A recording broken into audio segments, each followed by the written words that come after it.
The 381st edition of the Four Corners podcast starts right now. This is the Four Corners podcast. And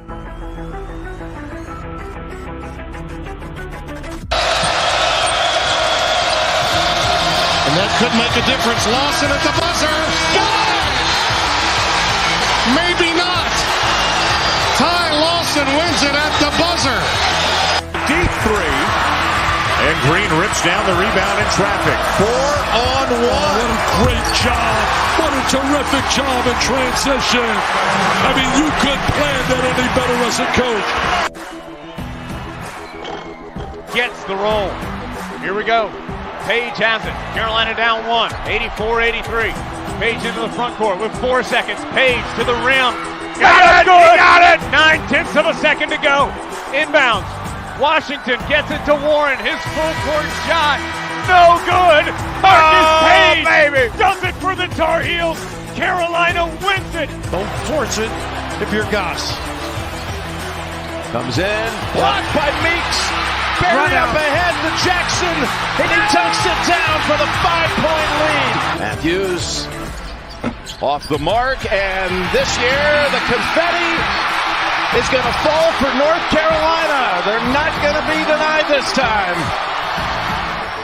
Inside 30 overall. Love, top of the key. Oh! Big time delivery. Here are your hosts, Josh Marlowe and Anthony Pagnotta.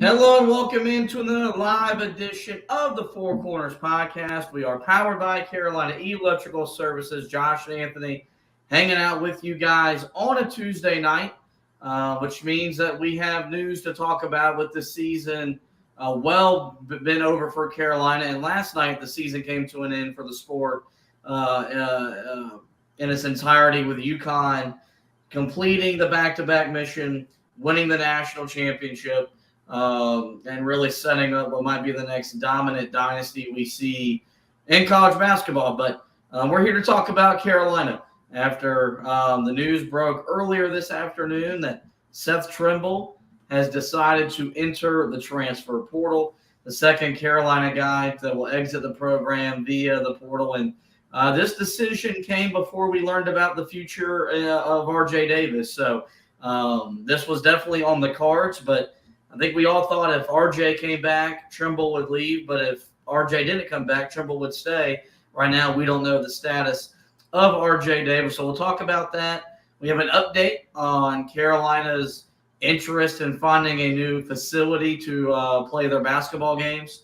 There was a report that came out earlier today that we'll talk about because it's an important subject to us. It's an important subject to Carolina basketball. And I think everybody that's as a Tar Heel fan has an opinion on the future of where Carolina could be playing their home games. People are fired up, man. I'm telling you, man. This one, even more than Seth Trimble, man. People were really, really, they had a strong stance on that one way or the other. So now we'll start every edition of the pod as we always do. Pod thought of the day, and we go to a guy that I don't know who he is, but great quote from Joe Pesci, I believe is the way you pronounce his name. But that would be I think it was the men's soccer coach at Carolina.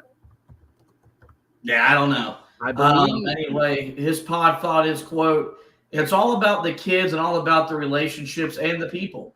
If I have an opportunity to make a small impact on 18 to 22-year-olds and the time that they're with me, that's my goal. And to learn some life lessons in the process and to enjoy an experience like this that they'll never forget because tomorrow's never guaranteed, and I know that personally. Pretty good quote to apply what we're talking about here. That's our men's lacrosse coach, by the way. I thought that at first, and I didn't roll with that for some reason. But, yes, it is our men's lacrosse coach.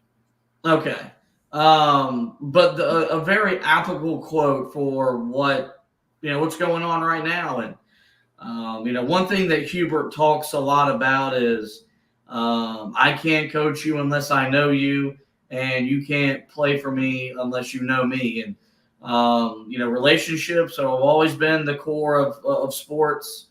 But even more so now in the transfer portal world, because they're everything, and their relationships are a big reason why players stay. Or as in the case we learned last year, sometimes it's a big reason. The big reason why they leave and go somewhere else to play college basketball, whatever sport that there is that they're transferring from. And so, I think as we'll get into Trimble's announcement here, when you look at his relationship with Hubert, I think it's a positive one. I think it's just like this is college basketball in 2024. A guy that had a role, and a very defined role, like Seth Trimble. I mean, this guy averaged over 5 points per game, over 2 rebounds, a little under an assist. Shot 47% from the field, 41% from three. Was Carolina's de facto sixth man. Those guys don't stick around very long to wait to become a starter. We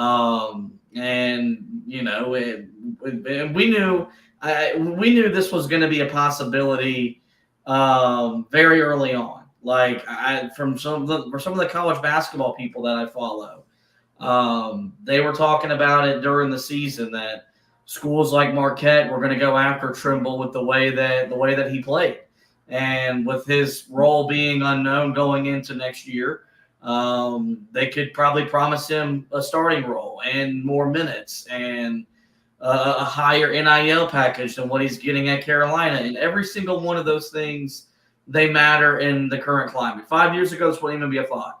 You'd think Seth Trimble's going to be back. He's either going to be in Carolina starting backcourt, or he's going to be the sixth man off the bench. But I look at this one and say, like, I think on the surface it's a surprise today because we don't know what R.J. Davis is doing. If R.J. Davis comes back and Elliot Cadeau comes back, this was always, I think, going to happen. With the arrival of a 5-star freshman like Ian Jackson that is going to show up even just as highly talented as Elliot Cadeau was when he arrived on campus last summer. And so, I kind of, I'm a guy that's old school. I believe in what the Carolina family represents and what the power that it has. And I think a big reason why Trimble came to Carolina was to play at UNC and follow in his brother's footsteps. But it's becoming more and more evident now that stuff is not as important as it was 5 to 10 years ago. Not disappointed in this decision. I think it's just a direct reflection of this is college basketball in 2024. Well, I mean, yeah, and I think it's just, when you have the ability to transfer like this, I mean, most of these guys are going to take the opportunity because it's what you said, that you feel like you're going to get the opportunity to start somewhere else. And I really hope that he doesn't think it's Marquette, because he does not fit anywhere close to the type of guards that they've had the last few years. The guards that they have in that system are high volume scoring guards, both at point guard and at shooting guard. And so, or two guard, whatever you want to call it nowadays. I don't think he fits that role at all. I don't think that's the type of player that he is. I think he's an uber athletic guard that can be a lead ball handler, but he's really going to shine with what he does defensively. He's a guy that, if he can get some confidence, can be someone that can hit shots from the outside consistently enough to help you. But I mean, I think he's in a lot of ways somewhat similar offensively to Elliot Cadeau. I don't think he's nearly as good of a passer, but that's where you would hope that he would shine the most on that end of the floor. And so I think, this is one of those things where, like, I hope that there is a destination that he has in mind. To me, I think the better fit for him, if they're looking, and there's a good chance that they are, especially with, some of the guys that will probably be departing this offseason that have been there a long time for them, Wisconsin could be a place that he fits really, really well and is close to home. But, I mean, yeah, this is just one of those scenarios where, again, you really hope that a guy like this that enters the portal, that had a really solid role at Carolina, and look, maybe it's one of those situations where he enters and he's got the chance to come back. But if that's not the case, you really hope that this is a situation where going into the portal, he knows that he has a place to go, because if not, he could get stuck in a spot where he ends up having to go down and play at a smaller school, which I don't think he should be. I think he's good enough to play at the power conference level. I just think he got frustrated with his role here. And I got to be honest, I don't think that the way that he was used in the second half of that game against Alabama probably helped us. And look, yeah, that's definitely going to be a part of it. You know, Kenny just commented on the chat and pointed that out. And look, rightfully so.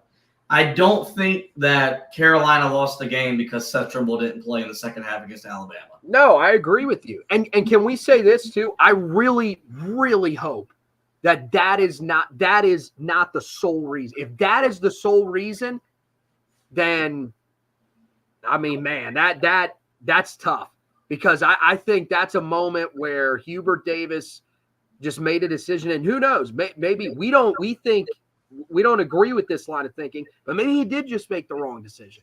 That's not a reason to transfer, though. I just think that was probably the last straw when he was probably already thinking about it. Yeah, and look, I find it hard to believe on the surface he was frustrated with his role after this year, just because of how impactful he was to this team. Like, Carolina doesn't win an ACC regular season championship without Seth Trimble. They don't win 29 games. They're not a 1 seed. They don't make the Sweet 16. Like, he had that big of an impact off the bench. I think the biggest reason why is there's just uncertainty about what next year could bring. And, you know, with the portal and the player movement, guys aren't being 3-year reserves after being a highly, you know, regarded 4-star recruit coming out of high school. And, like, that's part of this too, where it kind of sucks on the Carolina front.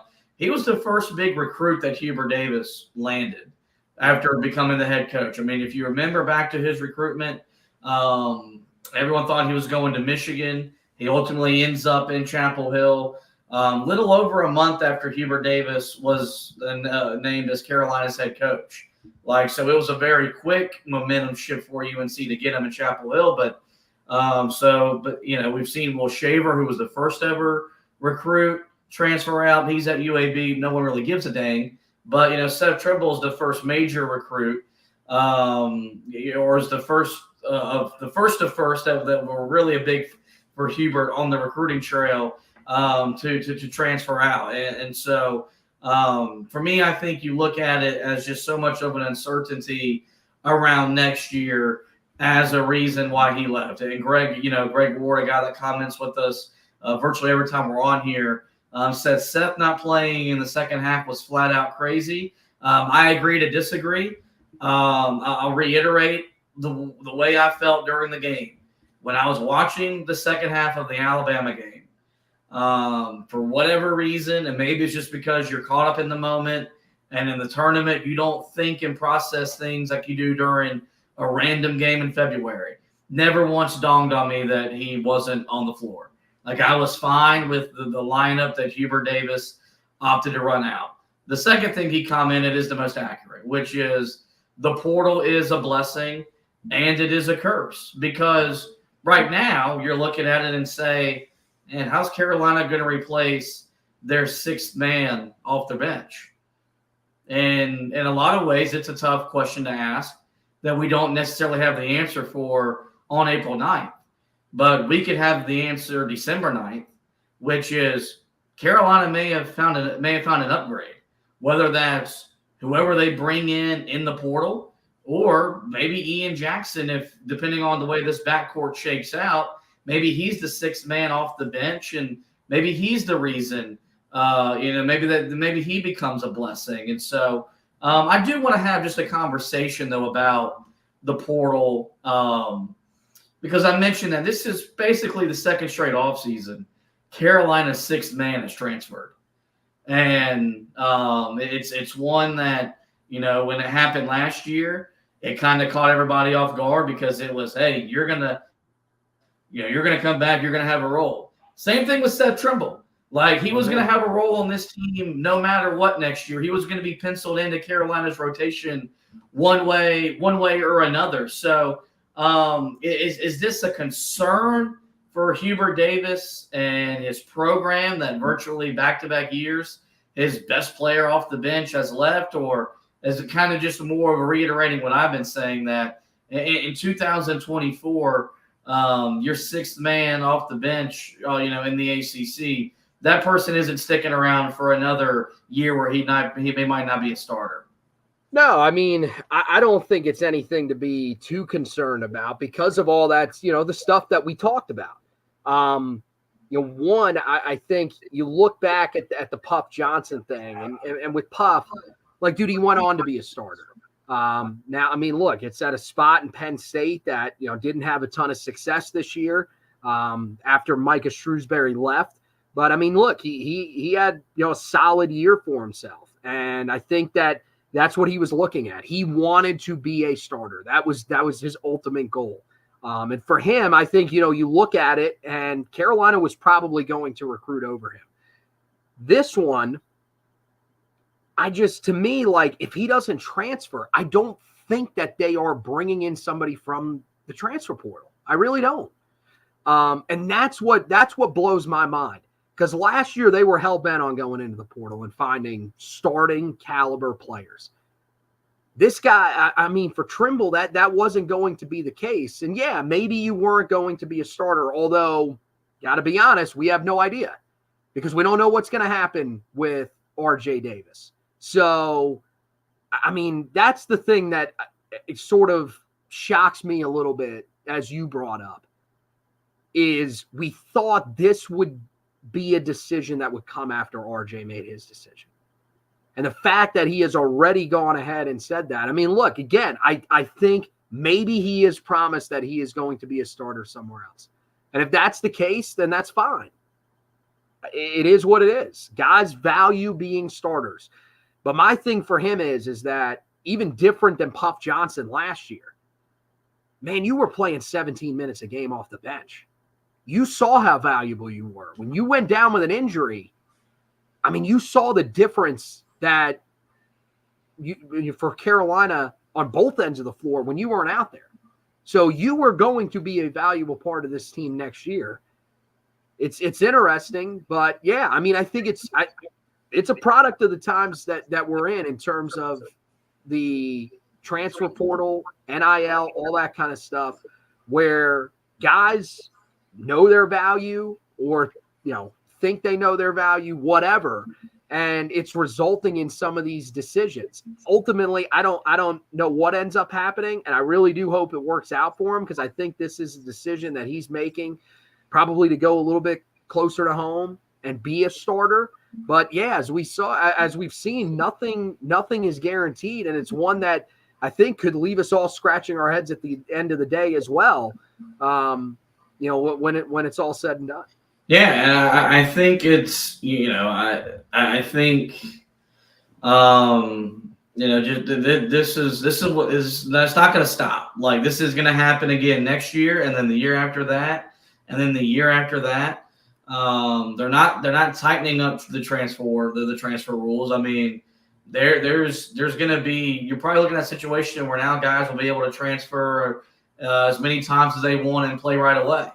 Yeah, I mean, let's just lay this out there for people. Basically, you don't really need to dive into all the stuff that they put out yesterday. It's this simple. The NCAA has no power. That's it. Like, these dudes can freely do what they want to do, basically, besides just transferring in semester and going from one school one day to one school the other day. And I got to be honest, we could be pretty close to that happening. So, I mean, that's the point that we're at in college sports. And it's frustrating, but until they get a new governing body, this is what you got to deal with, man. Yep, and it's not a coincidence you're seeing the great ones. You're seeing the great ones leave and retire, and you're just seeing the sport as a whole just kind of it's just an adjustment period, and the coaches that adjust the best to it, i.e., like a Danny Hurley, a guy that's just won back-to-back national championships, like those programs aren't going to suffer for some of these other programs, like a Carolina, like a Kentucky, like a Duke. It is a little bit of an adjustment period because you got to reconfigure how you recruit out of high school, how you re-recruit your current roster, and then how you re-recruit how you recruit in the transfer portal.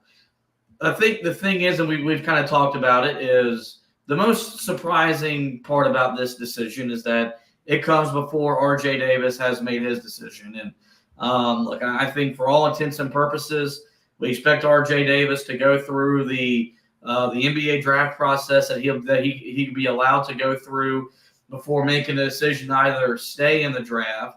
As of right now, I'm operating as if Elliot Cadeau is going to be back in Chapel Hill next year.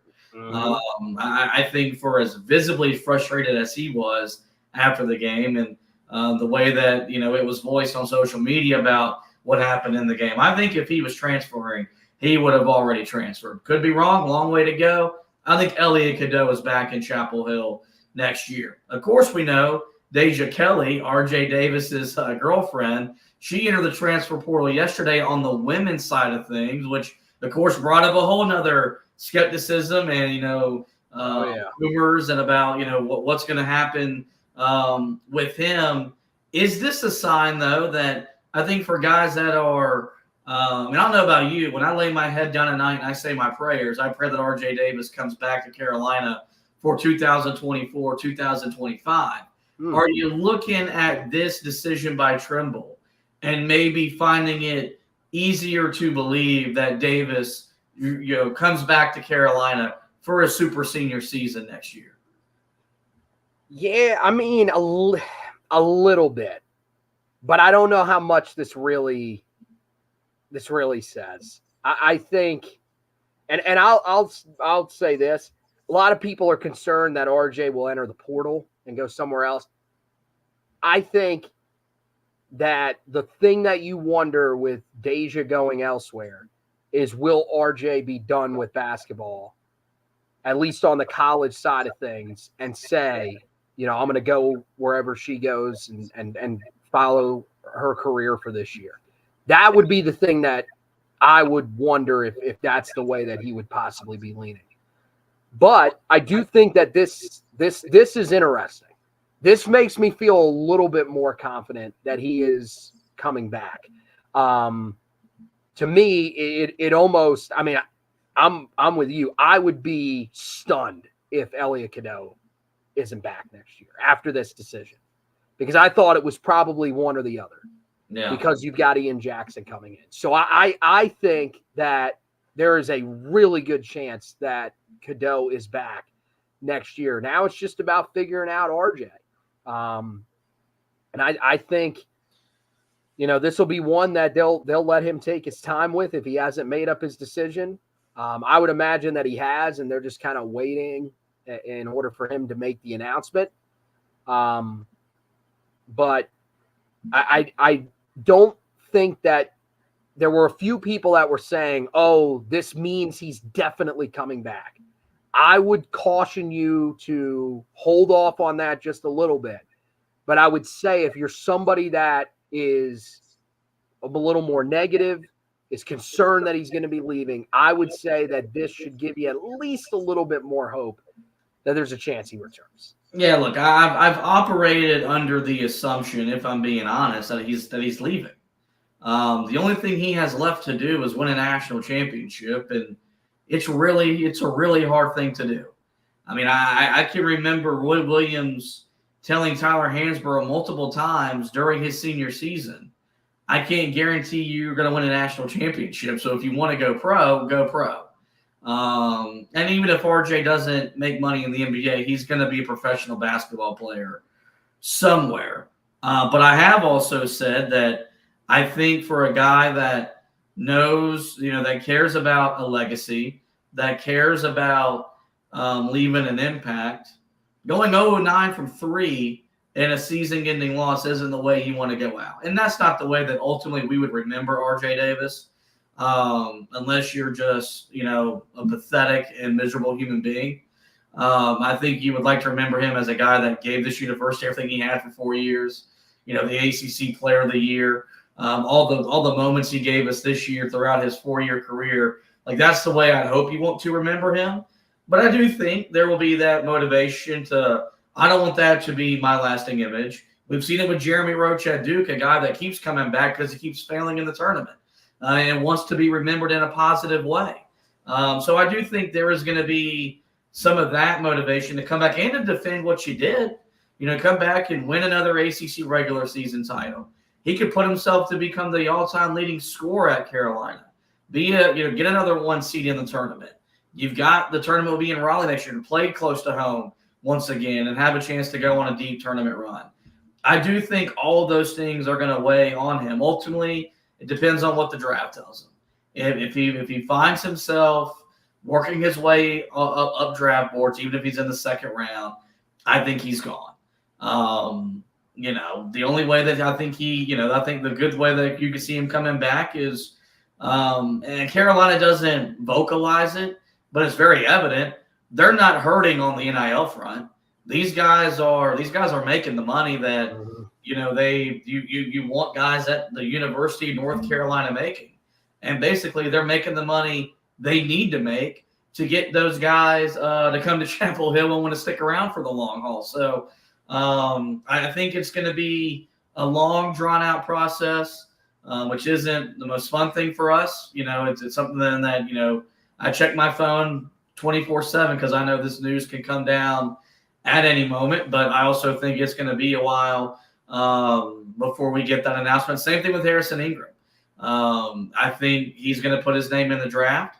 I think he's going to figure out what the draft has to tell him. And look, he's finding himself on second-round mocks more and more often as the NBA draft process is starting to pick up. I don't know if that's enough to move the needle in what's going to be one of the weakest drafts in the history of the draft. And I do think a guy that only spent 1 year at Carolina will be motivated just to have 2 years at UNC to kind of leave the legacy he wants to leave. The thing with Ingram that he is a second-round guy, but he's like a high second round. We're talking like upper 30s. There's some that even think he could go in the first round. This draft, and the reason why RJ may have a chance, I've said it repeatedly throughout this year, that I think that he should get NBA looks because of how he creates his scoring. And, I mean, if you're able to do that at the NBA level, you got a chance to succeed. This draft, I mean, this is the worst draft I've ever seen. Like, there is no doubt in my mind this draft is that bad. Like, dude, I think he's a heck of a player. The fact that Reed Shepherd is the number 4 overall pick in one of the mock drafts that I looked at most recently, I mean, that should tell you everything that you need to know, man. They are literally taking shots in the dark on these dudes. They have no idea.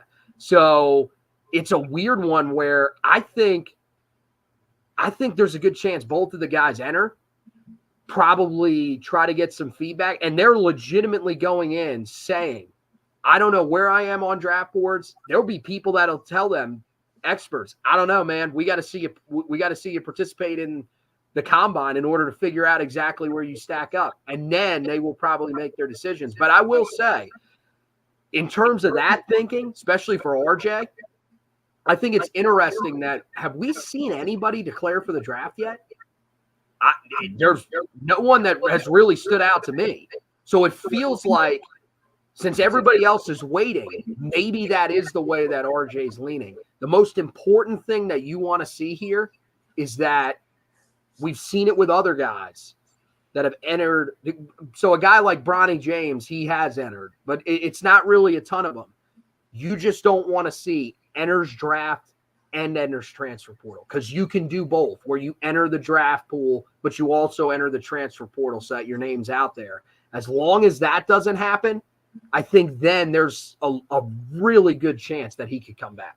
Yeah, look, the draft announcements, they started picking up today. Rob Dillingham, he announced. Right. You know, the sport dies pretty much the Thursday before the Final Four until the Tuesday, you know, the day after the championship game. Like starting tomorrow, you know, you imagine the John Calipari news will become officially official. They are dragging that out, dude. You know, and then with that, you'll see a lot more announcements, all that type of stuff, because college basketball, a lot like the NFL, when they get to their main event, they do kind of just shut everything down and let that event take center stage, unless you're Calipari and you want to make it about yourself because you're just a selfish loser. But the other side of this is something that we talked about just last week when looking at roster construction and the roster build. Mm-hmm. Carolina does have a 5-star showing up on, you know, that's coming out of the high school ranks. That, you know, look, we were all excited about Elliot Cadeau, and Elliot Cadeau did a lot of great things for Carolina. Mm-hmm. When people see Ian Jackson in a Tar Heel uniform, whether they see the first practice highlight or you go to live action with Hubert Davis, you're going to see what all the jazz is about him, because the kid is as good as he's being advertised. How much do you think his arrival played a role in Trimble's decision to leave? Because it kind of feels like circa mid-2010s when Roy Williams basically pushed out J.P. Tokoto, Seth Trimble's older brother, to clear a roster spot to get Brandon Ingram in Chapel Hill. Ultimately, it didn't happen. Ingram, of course, goes to Duke.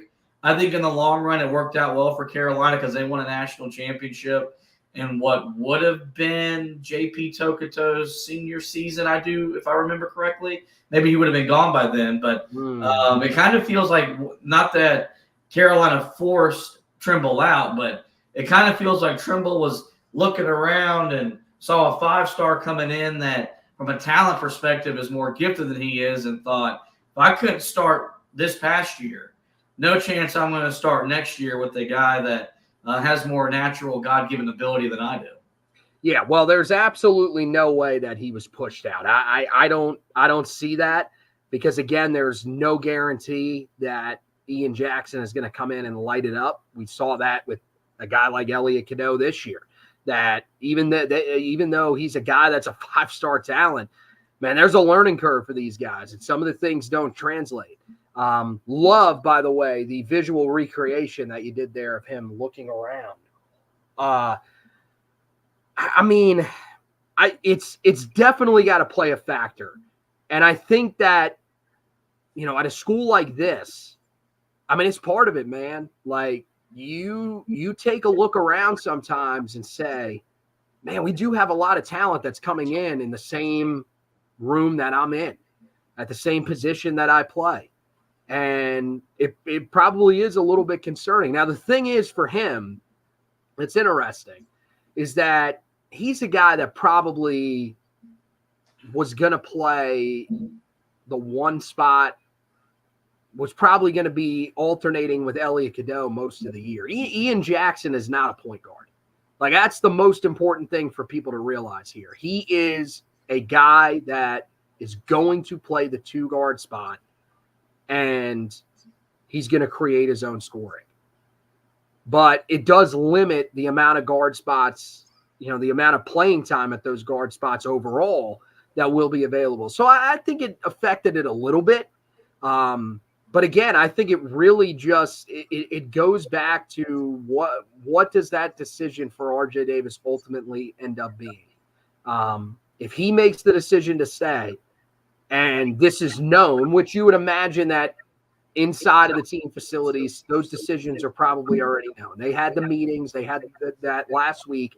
I would assume that everything is pretty much buttoned up. I don't think anybody is still hemming and hawing.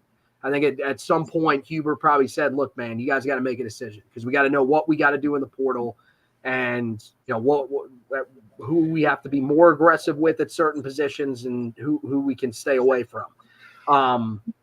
So I think that there is a decision that's made. But yeah, I mean, there's you know, it's has a little bit of an effect because, yeah, there could be times where RJ Davis is out there with Ian Jackson. It just if those guys are both there next year. And so I think, it's something that probably factored in a little bit, but ultimately I think this was just the decision of Trimble saying, look, man, I want more playing time. I want to be a starter, and I think I could find it somewhere else. Yeah, look, this is what happens if you want to recruit with the big boys. Mm-hmm. And so for all of you, paranoid fans that complained all those years when we weren't recruiting top-end 5-star talent, understand that if Hubert Davis is going to go get that talent, and look, I want that talent too. No one loves talent more than I do. I mean, I after watching Justin Pierce and Christian Keeling wear my uniform, I want talent on the basketball court. But in the portal era, that means guys are going to leave and guys are going to transfer to go elsewhere because you're bringing in better gifted players. You're recruiting over guys. Yeah. And so, again, before the portal era, this isn't a conversation. This would, it would just be how does the rotation play itself out. But there's no denying it played a role. I think the biggest question that will have to be answered was the upgrade in talent worth the chemistry? Because Greg Ward and another he pointed out again, like, dude, the chemistry was as good as we've seen honestly since 2019. Like, this was a team that was together from July when they walked on the practice court until they addressed the media after their loss in the Sweet 16. Like, 22 was a run. That wasn't chemistry. That was you got hot and you played great basketball for 6 weeks. Mm-hmm. This was a team. And Seth Trimble was a really big part of that. There's no guarantee that Ian Jackson's talent means he's going to be the same guy that he was in the locker room and have the same impact off the court that he's going to have on the court. And so that's the struggle. That's the challenge that all these head coaches have to juggle now. I ultimately don't think it's going to be a problem, but, this could be a talking point, in the middle of December. I think for all the transfers that Carolina's, experienced, Trimble might be the one that we have a discussion in the middle of the year next year. Like, how much does Carolina miss X? Well, yeah, because here's the thing. Chemistry is one thing. And my counter to that would be look at the teams that have made it deep in the NCAA tournament the last few years.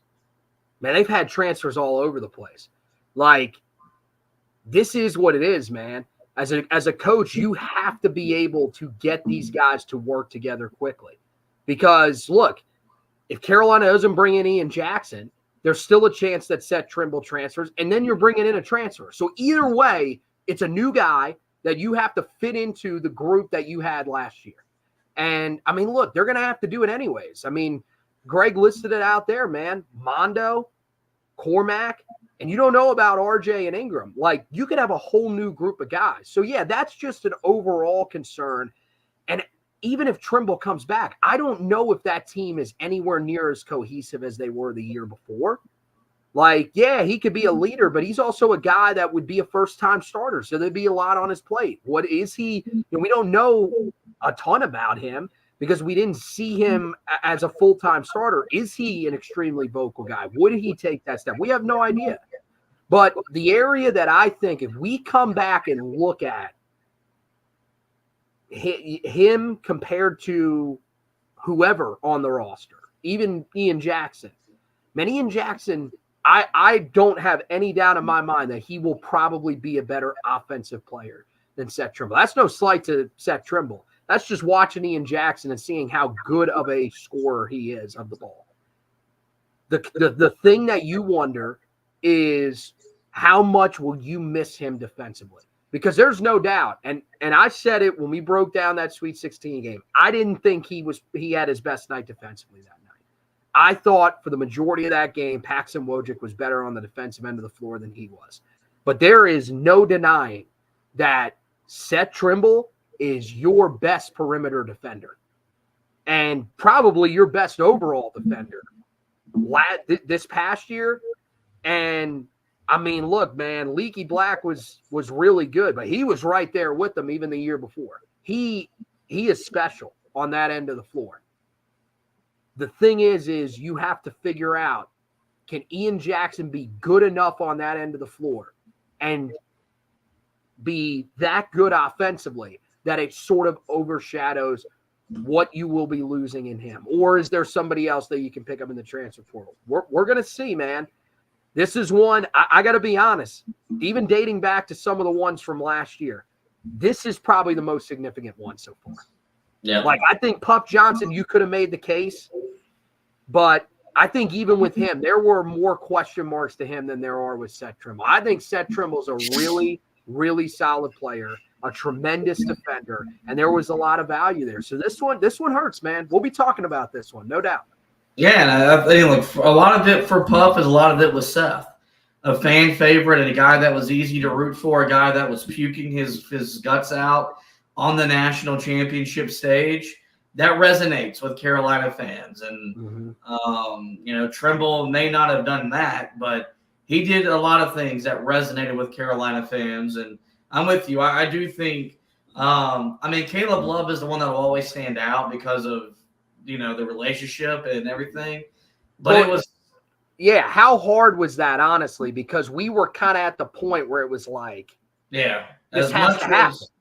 As much as he wanted to stay, we equally wanted him to go. So yes, so far, I think you're right. In the Hubert Davis era, this is the most significant, impactful transfer that Carolina will have to navigate. Well, we're not done on this edition of the podcast. I know we're running late. We're running long. When we come back, we got to talk about the update of Carolina basketball, looking to find a potential new home or a potential renovating their current home to play their basketball games. As Anthony mentioned, it caused quite a stir on social media. We'll get into that next, but first we got to play you a quick word from one of our partners. Hey there, Josh here for the Autograph Fandom app. Want to get rewarded for listening to our show? The team at Autograph, co-founded by Tom Brady, is redefining the fan experience by letting users earn points for the acts of fandom they take every day, like listening to this show.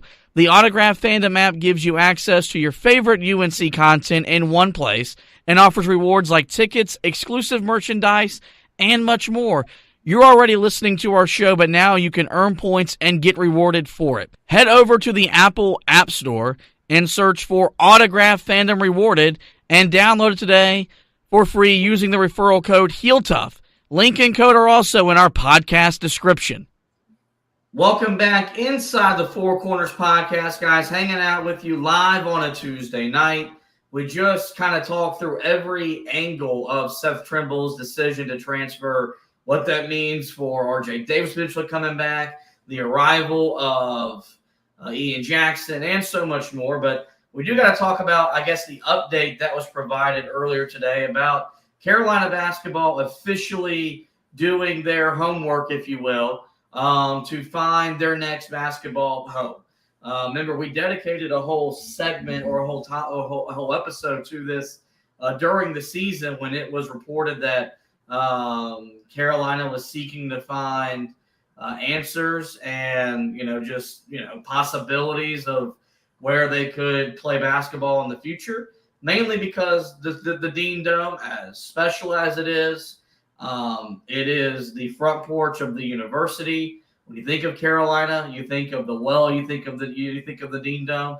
It's one of the more historic venues in college basketball. It's time for a facelift, and it's time to get modern, if you will, with just the layout, the technology, and a whole bunch of stuff.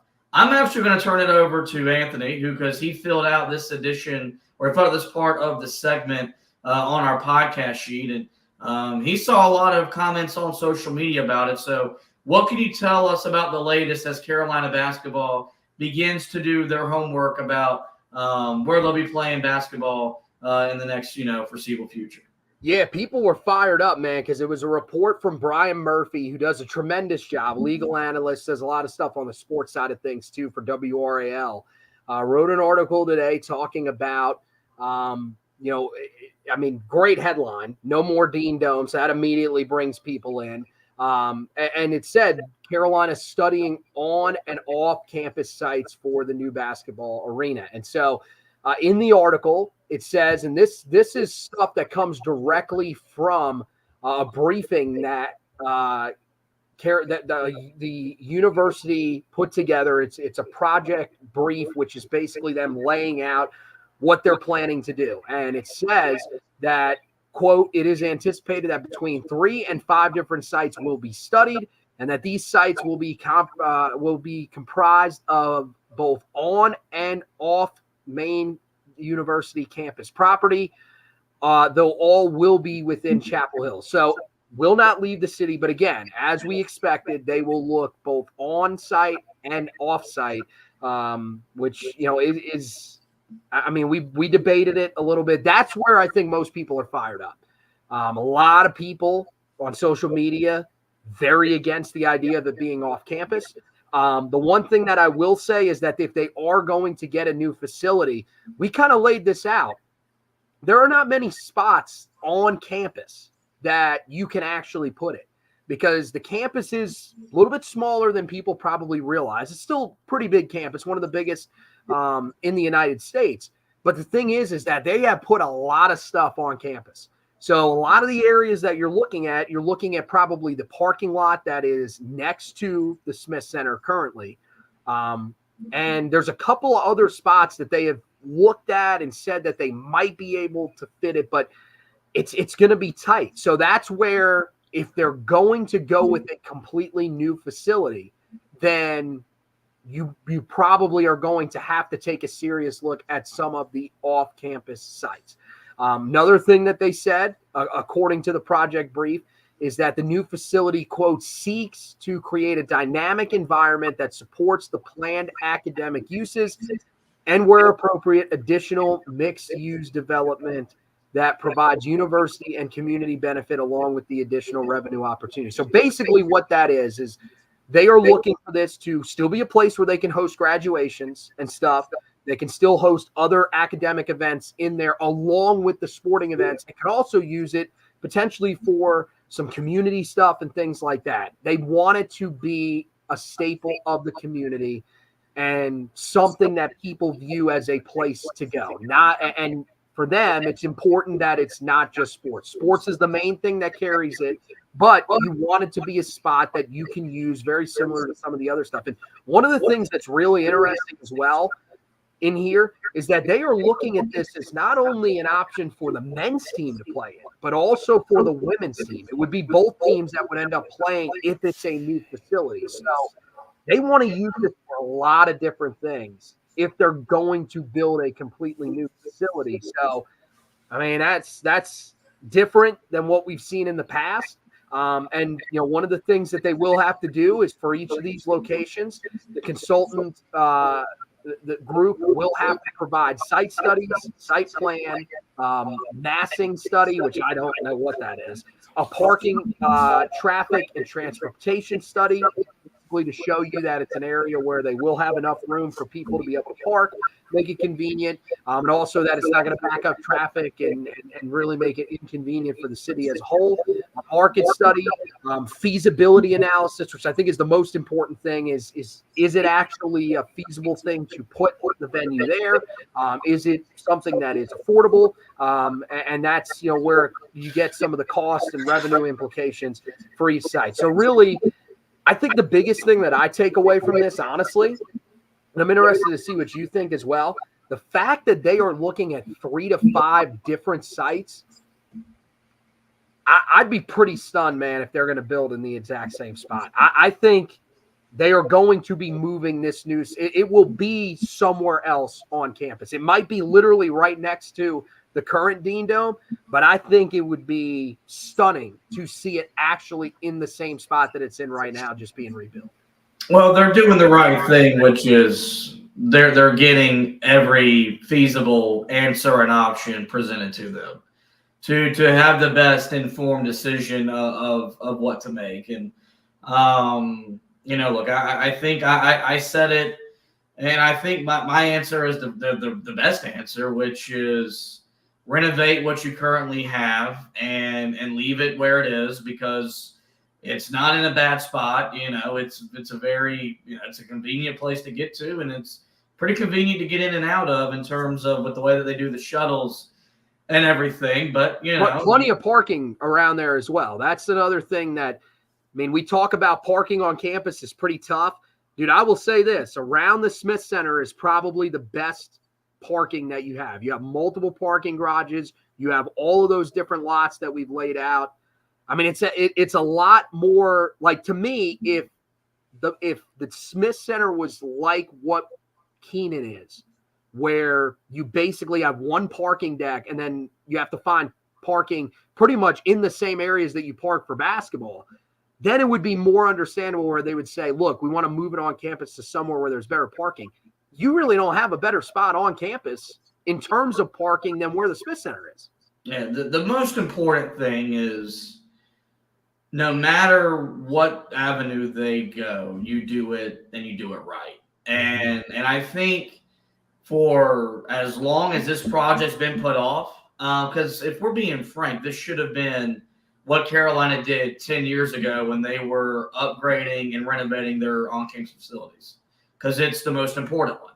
But they chose to go the opposite route and upgrade Keenan and upgrade, you built the new soccer stadium and the lacrosse stadium, all those, which are nice and everything. But this is the premier facility on campus. The most important thing that you do is you get it right, and you do it big time, because this is Carolina basketball. So you should not sell yourself short.